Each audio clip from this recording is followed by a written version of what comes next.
এক জামায় সেলাই দিতে দিতে জামায় শিলা দেওয়ার আর জায়গা থাকে না। তারা জিজ্ঞাসা করে, ফতোয়াটা পাল্টান না কেন, পাঞ্জাবিটা পাল্টান না কেন? বাবার মনে ওই চাওয়াটাই থাকে, নিজে না পাল্টায় ওই টাকা দিয়ে আমার সন্তানটাকে পড়াবো। আজ ওই সন্তানরা তাকে মাটির ভিতরে ফেলে আসবে, যার জন্য তার জীবনের 4/3 তিনি খরচ করে ফেলছেন।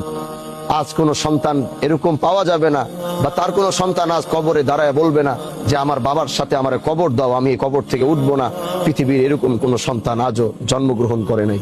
তার মানে সবাই তারে তাড়াহুড়া করতেছে, আমরাও এখন তাড়াহুড়া করতেছি কোন রকম জানাজার নামাজটা পড়েই তারে গিয়ে খালি মাটির নিচে ফালায়া যার যার জায়গায় সে চলে যাবে। নিথর এই দেহ একাকী ওই কবরের মধ্যে পড়ে থাকবে। ওই কবরটা কারোর জন্য হবে জান্নাতের টুকরা, আর কারোর জন্য হবে জাহান্নামের টুকরা। এই জন্য ভাই আমার, বাহাদুরি বাদ দাও, সব অহংকার বাদ দিয়ে আজ এই সাদা কাফনের দিকে তাকাও, আর আমার নিজের কাপড়ের দিকে তাকাও। আজ আমি কালো শেরওয়ানি পরে আসছি, আপনি সুন্দর একটা জ্যাকেট লাগাইছেন, কেউ সুন্দর একটা ওয়েস্টকোট লাগাইছেন, কেউ সুন্দর একটা শার্ট লাগাইছেন, কারো শার্টের ভিতরে এমব্রয়ডারি করা, কারো জামার ভিতরে নকশা করা। আজ এই সাদা কাফনটার দিকে তাকাও।